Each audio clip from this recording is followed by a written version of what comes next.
I've just caught a sight of myself in the preview screen. This is the dumbest outfit that I've worn in a long, long time. Hello all of you Christmas demons, Jules here for WhatCulture.com, back again with another episode of the awesomely named and awfully hosted Choose Your Own Adventure, the medieval themed format where I, the crown Jules of WhatCulture.com, take a list chosen by you, yes, you the person who is celebrating their 150th episode of Choose Your Own Adventure. I literally am lost for words, mainly because I didn't write a script for this point, but also because of the fact that I can't even express how much this means to me. Thank you, James. Thank you, everyone else that has worked on this series. Thank you, the person watching, for allowing this silly, bold British egg sitting here in a room that's too cold, in a jumper that's too small, in a helmet/chainmail piece of armor and a silly Christmas hat, allowing me to make silly videos for you. Thank you. Seriously, you're an absolute ledge. Yes, you get to decide what list I dole out to you each and every week, although that is technically a lie today because James and I put our brains together, all 2 cells of them, and we rubbed furiously and came up with an idea that would perfectly summarise how this entire series is formed. It is formed on the back of friendship and the hard work of bouncing ideas between James and I together. So we thought, why not do a list that basically is about everything alternate to that? So we're talking today about video games that basically destroyed friendships, or more specifically, the exact moments that destroyed your friendships. So let's get on with it, as I've waffled way too much for this intro in this 150th episode and Christmas special right here. So I'm Jules, this is WhatCulture.com, and these are the 8 exact moments that video games ruined your friendships. And by the way, as a little present to you, James will be voicing half of this list. Yay! It's a gift for me because it means half the work. Hey! Number 8, using the prod, the Worms franchise. Don't you bloody dare! That, my friend, is the cry of the Nerdicus Patheticus, or as it's also known, the common variety gamer, who's unfortunately found themselves in a rather horrific situation within the Worms franchise. Now, this is a series well known for its hilarious and over-the-top multiplayer fun, and its arsenal of weaponry is so full to the brim with insanity that it's likely that you'll try to use them all in just a single play session with your mates. However, there is one air quotes weapon that should never, ever be used in this game at all, for it carries with it a hidden debuff, that of real-life friendship destruction. I'm speaking, of course, about the Humble Prod, a move that will do no damage to your opponent whatsoever, but will push them from whatever platform they're standing on, and should that happen to be on a cliff over a pile of mines, or worse, straight out into an open, insta-killing pool of water, well, it's going to cause a lot of arguments, let me tell ya. As you inch towards your victim, you might not hear their cries to stop, as the blood will be rushing to your ears in evil euphoria, but it may also become a rush of blood to your face, as your friend will then attempt to strangle you for pushing their worm, named Armed and Dangerous, off into the ether. In short, it is a dick move. Number 7, when someone becomes Ramsay, Overcooked franchise. Now, as we all know, the kitchen is a hot, sweaty, and according to reports, a cocaine-fueled place to work, and as such, temperatures run hot at the drop of a hat. And that essence is encapsulated perfectly in Overcooked, as here you'll be swearing like SpongeBob from SpongeBob at your mates in no time flat. Yet the only thing worse than being told to shove an unmentionable up an orifice you didn't even know existed is when someone takes the reins and becomes head chef. In these moments, you now have one person barking out orders, critiquing your skills and making you feel like you let them down rather than the team overall. Hell, in this instance, you're not even being paid a pot washer's salary for the privilege, so tell your mates to shut up with the attitude or encourage them to hire a poison tester the next time you do the cooking, because I'm going to slip some poison into that soup whether they like it or not. Number 6, leaving the group. Warhammer Vermintide 2, Left 4 Dead, Darktide, and a lot of other titles. Now, whereas Overcooked might have made you scarper the kitchen quick sharp, in games like Left 4 Dead, Vermintide, and Darktide, the heat is very much outside of the cooking space, and you'll need every ounce of teamwork just to survive the night. Now, the golden rule of these games is to never split the party, and yet, without fail, this rule will be flung out of the window, along with your now lifeless bodies, by that one friend who who believes to their very core that they are the chosen one sent to do the impossible and fight off the hordes with nothing more than a series of strong words and morning coffee breath. So let me just flip to the end chapter of that book that your mate has apparently just written. Let me just see here. And then they all died at the end. Fantastic. Oh, look, it's signed. Except that's not really the end at all, is it? That's just the beginning of the arguments. It's the start of the end of some friendships, just because people can't hold their nerve, keep a calm head and stay with the bloody group. These games punish you for trying to play the ego hero and will wipe their mangy scrotum all over your hopes and dreams, as well as that of your team. So remember, kids, there is no I in team, but there is a mate with a full stop at the end of it if you try this in my bloody team, mate.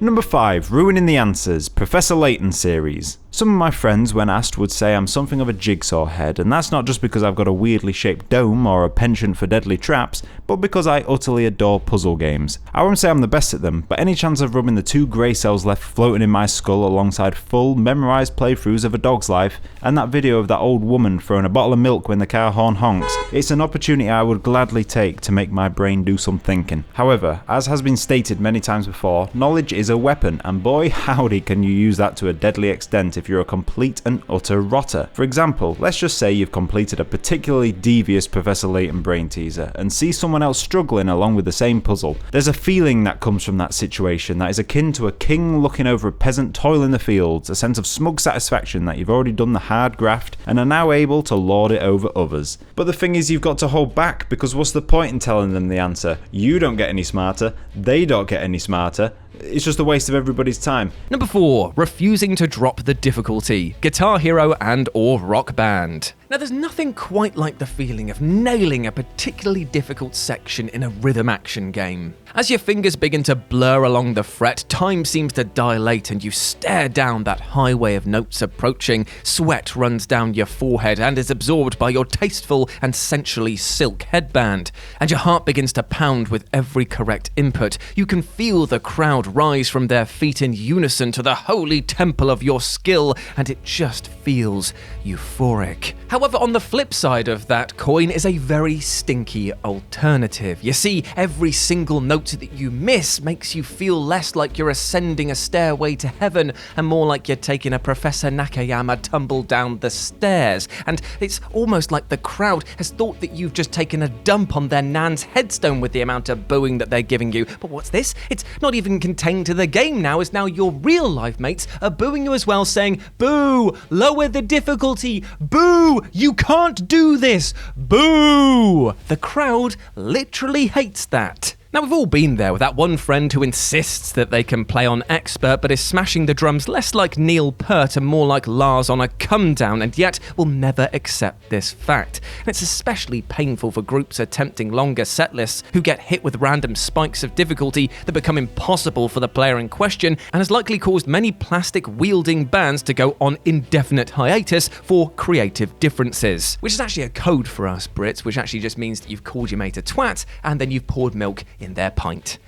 'Tis the British way. Number 3, failing to communicate. Keep talking and nobody explodes. When it comes to friendships and relationships, communication is key. After all, it's hard to maintain good connections with people if you're responding to questions such as, "How do you feel? Where should we meet?" with nothing more than apathetic shrugs and a look towards a non-existent camera lens. However, on the inverse, saying too much and the wrong thing too often will also likely result in a slap in the face. And, in the case of keep talking and nobody explodes, you'll also have the added danger that saying the wrong thing may kill your character, as well as your friendship, after that slap in the face. Now, to be fair, getting flummoxed and tumbling over your words is something that will happen to us all, but it can turn into a full-blown debate for the ages if some people get pissy and start critiquing your tongue-tied nature and constant verbal bumbling. And it's not nice to be critiqued in such a curt fashion, so of course things can explode beyond the scope of the game. So let's add an addendum. Let's add an addendum to this title, as the game should really be called Keep Calm and Nobody Explodes, in order to act as a warning to all who enter this particular gaming hellscape. It's a good game though. Number 2, meeting at the end. Any battle royale game. So it's come to this, brother. Here At the end of all things, you and I, as close as we once were, now torn apart by the cruel hands of fate. I didn't think it would ever come to this. What are you doing? Why are you getting a rocket launcher out? No! Such is the way that most encounters go on battle royales when it comes down to the crunch and you find yourself face to face with one of your friends, as there can only be one winner and any camaraderie you had left is about to be ripped asunder. Now, these moments are so utterly tense, not just because of the fact that you know the other person stalking you, but because they likely know how you play. It means all of your tricks and skills are almost rendered moot by their knowledge, and so it likely comes down to who can make the other slip up first, a situation that may as well be made out of sour grapes. No matter who wins, you both lose in a way, because while you'll be feasting on that winner-winner chicken dinner, it's going to taste mighty salty because it's been seasoned with the tears of your friends. Sad. And number 1, all the ones you expected.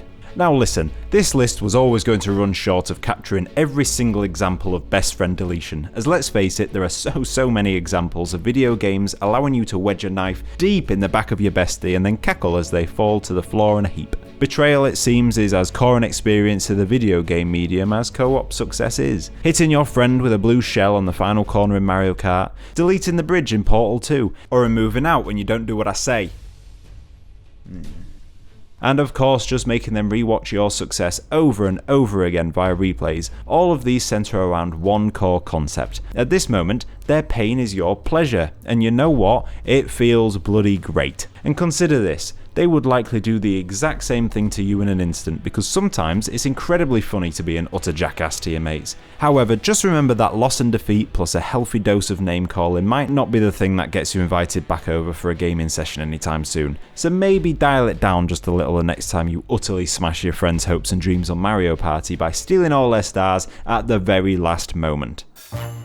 And there we have it, my friends. Those were the exact moments that video games ruined friendships. Now, James, how do you think that that's gone? I feel like we have grown closer as a result of doing this list together. It's made me realise both of our shortcomings, and we will forge forward together into the... He's not listening, is he? He's moved... He's not even there. Fantastic. Cool. Alone again.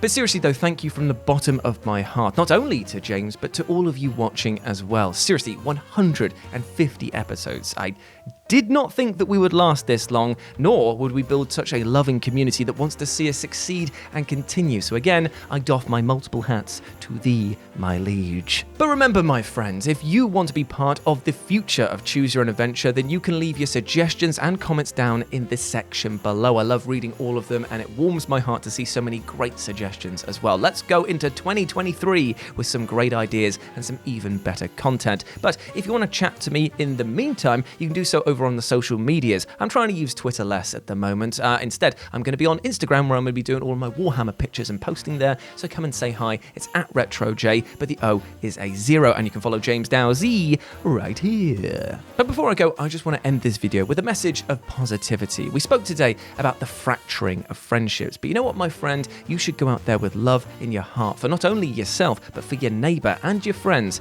as well. At the end of the day, those people right there that you choose to form bonds with, they will have your back when the time comes and you need it the most, all right? So never be afraid to share your problems with them, and remember to always be there for them if you have the capacity to do so, all right? You deserve love, happiness and success, and so do they. So let's make this happen by going out there and trying to build bridges instead of burning them, all right? As always, I've been Jules, you have been awesome. Never forget that, and I'll speak to you soon.